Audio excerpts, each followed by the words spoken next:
Hot topic and issue pag-usapan natin. Luis Campos tuloy ang pagtakbo sa pagka-mayor ng Makati. Officially nag-file na nga ng Certificate of Candidacy sa upcoming election ang asawa ni Mayor Abby Binay na si Luis Campos at makakasama ni Luis si 1st District Representative Ramulo Kid Peña na tatakbo naman sa pagka-Vice Mayor ng Makati. Matatandaan nga na una nang nag-file na si Nancy Binay at tatakbo rin itong mayor ng Makati at tuluyan na nga nitong makakalaban ni Nancy ang kanyang bayaw na si Luis na asawa ng kanyang kapatid. Pahayag nga kay Nancy Binay sa interview na banggit nito na umaasa siya na magbabago pa ang isip sa pagtakbo ng kanyang bayaw na si Luis. Ngunit ngayon nga ay tuluyan na nitong makakalaban sa pagka-mayor ng Makati.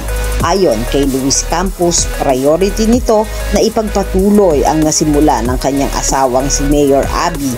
Plano nito na mag-focus sa good governance and healthcare program. Ayon naman sa pahayag kay Mayor Abby Binay patungkol sa kanyang kapatid, parang may kondisyon sa pagsuporta sa kanya sa pagtakbo nito sa pagkasenador kung makukumbinsi nito ang asawa na hindi tumakbo. Ayon din kay Mayor Abby, hindi din naman siya sinuportahan ng kanyang kapatid noong nakaraang eleksyon at hindi yata naniniwala sa kung anong ginawa niyang serbisyo sa Makati.